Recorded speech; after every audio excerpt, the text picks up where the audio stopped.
Okay जी, बिस्मिल्लाहिर्रहमानिर्रहीम। इय्याक नअब्दु व इय्याक नस्तईन। तो गाइस अभी ना ऑलमोस्ट 6:30 हो रहे हैं शाम के ना, 6:41। तो लास्ट वीडियो में सुबह के वक्त मैंने कंजक्टिवा किया था। अभी हम ना कॉर्निया के ऊपर जो है ना वो थोड़ी सी डिस्कशन करेंगे। बेसिकली कॉर्निया होता क्या है, ये जो ना एक प्रोटेक्टिव कह लें कि आपकी ना आई की आउटर लेयर है, ठीक है। पीछे से वो स्क्लेरा आ रही होती है ना, आई की तीन होती है, स्क्लेरा हो गया, कोराइड हो गया, रेटिना हो गया। जो स्क्लेरा पीछे से आ रही थी अलॉन्ग विद फिर आगे की तरफ वो कॉर्निया के साथ मिल के ना एक बैरियर के तौर पे एक्ट करती है, डर्ट से, जम से और डैमेज से बचाती है ना, ठीक है। आप इसको फ़िल्टर भी कह सकते हैं कि ये सन लाइट से ना, अल्ट्रा वायलेट लाइट से थोड़ी सी आइज़ को बचाने के अंदर काम करता है, ठीक है। तो अभी जिसको नहीं पता तो मैं आपको जो है ना वो दिखा दूँ। ये देखो, ये है जो है ना वो आइरिस, दरमियान में जो एक स्पेस थी प्यूपल, फिर ये आपका ये है कन्वेक्स लेंस, और ये देखो ये वाइटिश सी एक आपको लेयर नज़र आ रही है ना, ये वाली, ठीक है। ये आपको कॉर्निया नज़र आ रही है। बजाय यहाँ डायग्राम ड्रा करने के यहाँ से देख लो तो इजीली जो है ना वो कवर हो जाए। ये देखो आगे वाली लेयर एक कॉर्निया जो प्रोटेक्टिव लेयर होती है। अब इसको जहन में रख के, ये राउंड है, कन्वेक्स है, ट्रांसपेरेंट स्ट्रक्चर, इजीली हम कर लेंगे। इंटीरियर 1/6 हो जाना fibrous envelope of the air. Dimension क्या है, इंटीरियर कॉर्नियल जो डायमीटर है वो 11.5 वर्टिकली है और 12 mm हॉरिजेंटली। वर्टिकली 11.5, हॉरिजेंटली जो है ना वो 1 दर्जन होती है, 12। पोस्टीरियर जो कॉर्नियल है ना वो इसका डायमीटर क्या है, सर्कुलर और मैयर कहता है 11.7 जो है इसका। बस एक ये याद कर लेना, हम MCQ में पूछ सकते हैं। सेंट्रली 1/3 ऑफ द कॉर्निया जो होता है ना वो शेप में जो है ना 4 mm जो होता है ना वो हमारे पास स्फेरिकल होता है, while the periphery of the cornea become flatter हो गया। थिकनेस आप देख लेना इसकी, ठीक है। रेडियस ऑफ द कर्वेचर ये हम एनाटमी के है, अमूमन ये याद करने की ज़रूरत नहीं है, बस ये एक रिफ्रैक्टिव पावर इसकी देख लेना। इंटीरियर की जो है 48 डायोप्टर है। पोस्टीरियर कनकेव जो है ना, इंटीरियर कन्वेक्स जो सरफेस है, और पोस्टीरियर वाली जो कनकेव सरफेस है उसका -5 है। तो एवरेज जो है ना ये MCQ आता है। तो एवरेज जब पूछेंगे तो 43, अगर इंटीरियर का पूछेंगे तो +48, अगर पोस्टीरियर का पूछेंगे तो आपने -5 डायोप्टर कर लेना, ठीक है। 48 में से 5 फिर निकाल लो तो एवरेज आपके पास आ जाएगी, तो वो 43 होती है। डेवलपमेंट जो है ना वो एक्टोडर्म से होती है, आपने एम्ब्रियो पढ़ी हुई है। न्यूरल क्रस्ट सेल से डेवलप होती है। एपिथीलियम जो होता है ना इसके ऊपर आ जाते हैं कि ये stratified squamous type of epithelium में ऑलरेडी हमने पढ़ा हुआ है।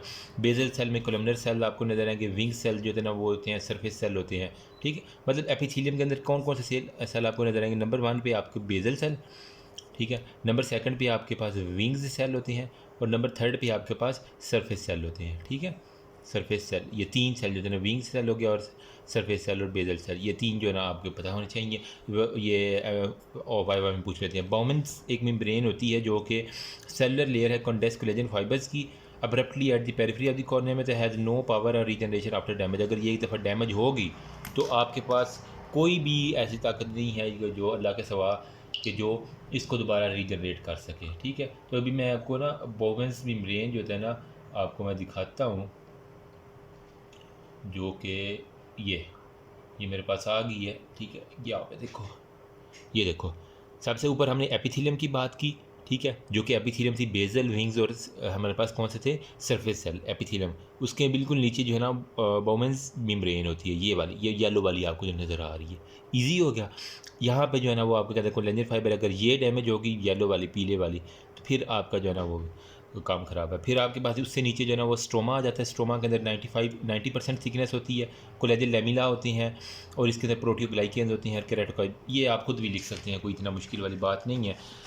और यहाँ पे देखो सबसे ऊपर एपिथेलियम नज़र आ रहा है ना यार, एक तो मुझे लाइट क्यों कम नज़र आ रही है यहाँ पे, लेट मी फोकस इट यार। ओके, ठीक है। सबसे ऊपर एपिथेलियम है, इसके नीचे बाउमेंस मेम्ब्रेन है, ठीक है। उसके बाद नीचे स्ट्रोमा है, फिर आपके पास डेस्मिट मेम्ब्रेन है, और फिर सबसे अंदर जो है ना वो एंडोथीलियम होता है, ठीक है। डेस्मिट्स मेम्ब्रेन जो होता है ना, डिस्मिट्स जो भी पार्ट है, ठीक है, एंडोथीलियम के टर्मिनेट करती है periphery prominent card shorts line हो गया। फिर अब एंडोथीलियम में हेक्सागोनल स्ट्रक्चर होती हैं, ठीक है, इंपॉर्टेंट रोल प्ले करते हैं, ठीक है। और कॉर्नियल अडीमा जो है ना वो डैमेज का, और कॉर्नियल अडीमा। ब्लड वेसल में कॉर्निया ए वेस्कुलर होती है, इसको कोई ब्लड सप्लाई नहीं जाती, ठीक है। जबकि कॉर्नियल सक्रेरल लिम्बस जो होता है ना उसको जो है ना वो हमारे पास पेरी लिम्बल प्लेक्सस सप्लाई करता है। लॉन्ग सिल्ली नर्व होती है, ऑप्थेल्मिक डिवीजन होती है ट्राइजेमिनल की, ठीक है। CY को ट्राइजेमिनल की जो है ऑप्थेल्मिक वाली पावरफुल रिफ्लेक्टिव है। फंक्शन क्या है कॉर्निया का, रेज को रिफ्लेक्ट करता है, ठीक है। रिफ्लेक्टिव पावर ऑफ कॉर्निया 43, ये फिर MCQ मैं बता रहा हूँ आपको। अब आते हैं हम इंपॉर्टेंट टॉपिक जो है केराटाइटिस। कॉर्निया है, ठीक है, कॉर्निया, और के से केराटाइटिस। तो आपको कॉर्निया और केराटाइटिस के बारे में अब एक कुछ ना कुछ आ जाएगा। कुछ लोग भूल जाते हैं, जिस वजह से मैं निमोनिक जो है ना वो बता देता हूँ, ताकि आपको क्लिनिकल साइड पे भी कभी ना भूलें। तो हमारे पास जो होता है ना वो corneal inflammation of the cornea जो होता है ना वो कॉर्नियल केराटाइटिस है। फिर कॉर्नियल अल्सर के बारे में लोकल डिफेक्ट है, excavation of the corneal surface produce by sloughing of the inflammatory necrotic tissue. Simple. तो जहाँ पे अल्सर पैदा होगा वहाँ पे नेक्रोटिक टिश्यू जो है ना उसकी स्लफिंग ऑफ होगी और वो सारी। हाइपोन्स अल्सर क्या होता है? हाइपोपियन, ठीक है, हाइपोपियन, ठीक है। तो ये बेसिकली होता क्या, कॉर्निया का अल्सर है विद एक्सुडेट फॉर्मेशन, जिसे हम हाइपोपियन कहते हैं, on the anterior chamber due to associate with iridocyclitis हो गया। इन सिंपल वर्ड अगर मैं कहूँ ना तो एक मेडिकल कंडीशन जिसके अंदर ना इन्फ्लामेटरी सेल जो होता है ना वो आपके एंटीरियर चैम्बर ऑफ द आई के अंदर अगर दिख जाएं, ठीक है, जो कि फिर वो अल्सर काजिंग करवाती हैं, तो वो सारे के सारे हम हाइपोपियन कहते हैं। इटियोलॉजी में बैक्टीरिया हो सकता है, वायरस, प्रोटोजोआ, फंजाई, क्लाइमीडियल, जिस तरह हमने वहाँ पे पढ़ा था। ये थे इन्फेक्टिव काजेज। नॉन इन्फेक्टिव में हाइपर सेंसिटिविटी रिएक्शन टाइप 1 हो गया, टाइप 4 हो गया, ऑटोइम्यून डिजीज़ हो सकती है, या खुद भी आप लिख सकते हैं मोरन अल्सर हो गया, और वो न्यूरो पैरालिटिक हो गया। इसके अलावा न्यूरो ट्रॉपिक अल्सर्स हो सकते हैं। फिर एक्सपोजर कैरोपैथी होती है, न्यूट्रिशनल डेफिशिएंसी हो सकती है जिसके अंदर विटामिन ए डेफिशिएंसी है, प्रोटीन डेफिशिएंसी है, टेयर फिल्म अबनॉर्मलिटी है, केमिकल बर्न है, एसिड है, अल्कली है, आइलेट अबनॉर्मलिटी है, ट्रिकी एसिड हो गया और एंट्रोपियन। बाकी अब हमारे पास है बैक्टीरियल कॉर्नियल अल्सर।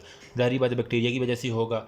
स्टेफ्लोकोकस हो गया, स्टेप्टोकोकस निमोनी की वजह से आपको ऑलरेडी पता है, ठीक है। पैथोजेनेसिस में process of the corneal through the following 4 stages होते हैं। सबसे पहले इनफिल्ट्रेटिव, एक्टिव, फिर रिग्रेसिव, और लास्ट पे जो है ना वो उसका हीलिंग वगैरह जो है ना सिक्का ट्राइजोन स्टेज जो होता है ना हमारे पास होती है।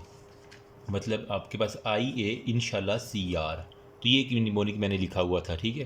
तो जब CR के लिए होती है ना वोटिंग होती है, तो फिर वो कहते हैं इंशाल्लाह CR, next CR, you vote us. तो वहाँ से याद कर। इनफिल्ट्रेटिव में क्या होता है, इंजरी सबसे पहले हुई एपिथीलियम को। इन्फिल्ट्रेशन ऑफ द पॉलीमार्फल ल्यूकोसाइट जो होता है ना, मतलब WBC जो है ना वो एपिथीलियम के स्टोमा और एपिथीलियम में आते हैं, वहाँ पे कॉर्नियल ओपेसिटी होती है और ओडीमा करवा देता है। एक्टिव स्टेज में बेसिकली नेक्रोसिस होता है, स्लफिंग ऑफ होती है, ठीक है, जो कि डिफेक्ट करता है अल्सर को, इन्फिल्ट्रेशन और स्टोमल एडिमा।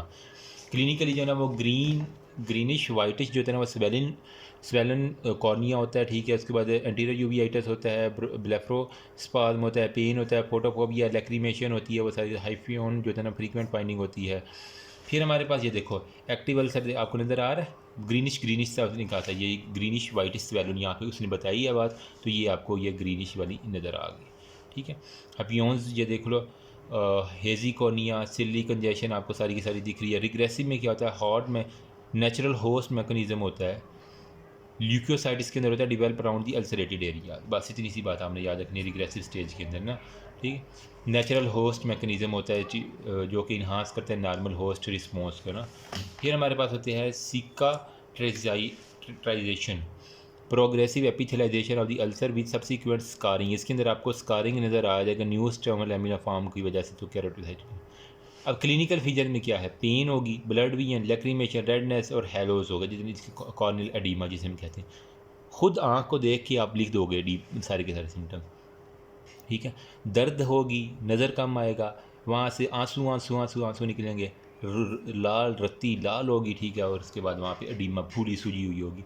साइन में VN रिड्यूस है, लिड जो है एडिमेटस है, कंजक्टिवा रेड है, कंजेस्टेड है, ठीक है। Limbus show mark ciliary congestion है, cornea show ulcerated area, cornea surrounding the ulcer hazy due to the oedema हो गया, इन्फिल्ट्रेशन हो गया, कॉर्नियल स्टेन होती हैं, ठीक हो गया। उसके अंदर 2% फ्लोरिसेंट स्टाई होती हैं। एंटीरियर चैम्बर कंटेन एक्सुडेट जिसे हम कहते हैं हाइफियन हो गया, जिसे इसके अंदर ना स्टीराइल पास होती है, because it is free of the organic पास होती है, लेकिन उसके अंदर कोई ना सच बैक्टीरिया वगैरह आपको। आयरस एंड सिलरी बॉडी में एरिडोसिलिसाइटिस इंड्यूस टॉक्सिन होता है जो कि एक्सुडेट और वो सारे इंट्राऑक्यूलर प्रेशर रेज होता है due to development of this candy glaucoma. यहाँ पे पेन होती है, कॉर्निया स्टेन होती है, हेजी कॉर्निया सिलियोग्राफी। मैनेजमेंट क्या होती है, पोटेंशली बाइंडिंग कंडीशन है, एडमिट करते हैं पेशेंट को, आइडेंटिफाई प्री डिस्पोजिंग हो गया, कॉन्टैक्ट लेंस हो गया, वे ऑक्यूलर ट्रामा है, वो सर इन्वेस्टिगेशन में should be carried out before the use हो गया। रूटीन इन्वेस्टिगेशन होती है, माइक्रोबियल इन्वेस्टिगेशन होती है, ठीक है। आपने ग्राम स्टेनिंग करवा के ना, तो उसके बाद आपने क्या करना है, उसको कंट्रोल करने के लिए मेडिकल और सर्जिकल कंट्रोल, इन्फेक्शन करना है, पेन करनी है, टॉपिकल एंटीबायोटिक, सारी बात है, बैक्टीरिया का इन्फेक्शन है तो एंटीबायोटिक समझेंगे, सिंपल बातें हैं। एंटीबायोटिक ऑइंटमेंट देंगे, सब कंजक्टाइबल इंजेक्शन देंगे, सिस्टमिक एंटीबायोटिक देंगे, रिलीफ किस तरह होनी है पेन की। सिलरी स्पाज्म पेन जो है ना वो उसके अंदर ना सिलरी स्पाज्म की वजह से होती है, जो सीलिया होता है उसके अंदर स्पाज्म होता है, या फिर नर्व की एंडिंग की इरिटेशन की वजह से पेन होती है। साइक्लोप्लेजिक एट्रोपिन, आपने ये एक इंपॉर्टेंट चीज़ है, ठीक है, अपनी फार्माकोलॉजी यूज़ करो और यहाँ पे साइक्लोप्लेजिक एट्रोपिन जो है ना उसका 1% ड्रॉप जो है ना उसमें डालना है, रिलीव कर देगा इसके अंदर पेन को, प्रिवेंट कर देगा पोस्टीरियर और डिक्रीज एग्रीडेट फॉर्मेशन हो गया, एनर्जेसिक हो गया, एंटी ग्लाइकोमास ड्रग जो है ना प्रिवेंशन किस तरह करनी है, एंटी ग्लाइकोमास ड्रग जो एडिमा हुआ है ना उसको ख़त्म करने के लिए, इंट्राक्यूलर प्रेशर को कम करने के लिए एंटी ग्लाइकोमिक ड्रग्स, ठीक है। वो आपने फार्मा का जो ऑटो ANS का चैप्टर पढ़ा था ना, वो ग्लाइकोमा वाला एक सारा था, ठीक है। प्रोस्टाग्लैंडिन देनी है, फिर वो एक पूरा चार्ट था, बीटा एगोनिस्ट देने हैं, वो सारे के सारे, बैंडेज देनी है, पेरास्टेंसिस देनी है, कंजक्टाइबल स्वैब लगाना है, और यहाँ पे स्टेनिंग फैक्टर ज़्यादा अवॉइडेड हो गया। थेराप्यूटिक कॉर्नियल ग्राफ्ट कर सकते हैं डिपेंडिंग अपॉन द साइज़ हो गया, पैच ग्राफ्ट हो गया, थिकनेस हो गया। ट्रीटमेंट क्या है इसकी, स्मॉल जो है ना ट्रीट की, अगर जो कोई स्मॉल परफोरेशन है विदाउट आयरस प्रोलैप्स तो उसको हम टॉपिकल एंटीबायोटिक्स देंगे, प्रेशर पैड देंगे, बैंडेज लगा देंगे, टिश्यू एडहेजन ग्लू दे देंगे और कंजक्टाइवल स्वैब लैब से जो है उसको कवर कर देंगे। अच्छा जी, अब हमारे पास वो कहते हैं थेराप्यूटिक केराटोप्लास्टी क्या होती है, एंड पे की जाती है, जो कि हमने एक रेडमी के तौर पे है ना, रेमेडी के तौर पे। अब इसके अंदर ना कह रहा है कि लार्ज अगर आयरस प्रोलैप्स हो गया, मतलब दो कंडीशन है, अगर आयरस प्रोलैप्स ना हो या फिर आयरस जो है ना वो प्रोलैप्स हो, आपने देख लेना जो कंडीशन होगी उस लिहाज से। अगर प्रोलैप्स है तो एंटीबायोटिक डाल, कंजक्टाइवल फ्लैप, ग्राफ्ट और थेराप्यूटिक केराटोप्लास्टी। ट्रीटमेंट क्या है, नॉन हीलिंग कॉर्नियल अल्सर की कंजक्टाइवल फ्लैप है, टार्सोफेरी है, थेराप्यूटिक केराटोप्लास्टी, ये सारे की सारी। नोड में क्या है, स्टीरॉइड थेरापी आपने देनी है, पैड जो है ना वो, स्टीरॉइड थेरापी में क्या है, डबल एज जो है ना सॉर्ड यूज टू कंट्रोवर्शियल है, ठीक है। इसके अंदर वो कह रहा है कि हमारे पास reduce the extent of the stromal necrosis and scarring should be weighed against their effect of the decreasing fibroblast activities. वो कह रहा है कि स्टीरॉयड थेरापी जो है ना एक डबल धारी तलवार की तरह काम करती है। किस तरह, इसका जो है ना वो यूज़ कंट्रोवर्शियल सा है, नो डाउट। स्टीरॉयड देने से हम क्या करते हैं, जो स्ट्रोमल नेक्रोसिस है और स्कारिंग है उसको तो हम कम कर रहे होते हैं, लेकिन साथ में वो कह रहा है कि जो फाइब्रोब्लास्ट की एक्टिविटी है ना, जिन्होंने आगे फर्दर कोलेजन और वो बनाना है, उनकी एक्टिविटी भी कम हो जाती है, जिसकी वजह से हीलिंग का प्रोसेस डिले हो जाता है और हमारे पास परफोरेशन का डेंजर बढ़ जाता है।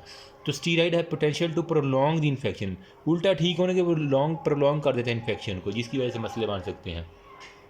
फिर pad is not applied to pyogenic ulcer because it provide warm, अगर तो वहाँ पे कोई बैक्टीरियल अल्सर की वजह से हुआ तो वहाँ पे कभी आपने पैड यूज़ नहीं करना, क्योंकि जब पैड लगाएंगे तो वहाँ पे बैक्टीरिया बड़े हंसी खुशी रहना शुरू कर देंगे और वो जो है ना वो और प्रमोट करेंगे ग्रोथ ऑफ द बैक्टीरिया को। इस वजह से वो कह रहा है कि शेडिंग ऑफ द डेब्रिस हो गया, एटेना मूवमेंट हो गया, टीयर फिल्म हो गया, applied non infective ulcer and ये सिर्फ नॉन इन्फेक्टिव अल्सर के लिए यूज़ करना है।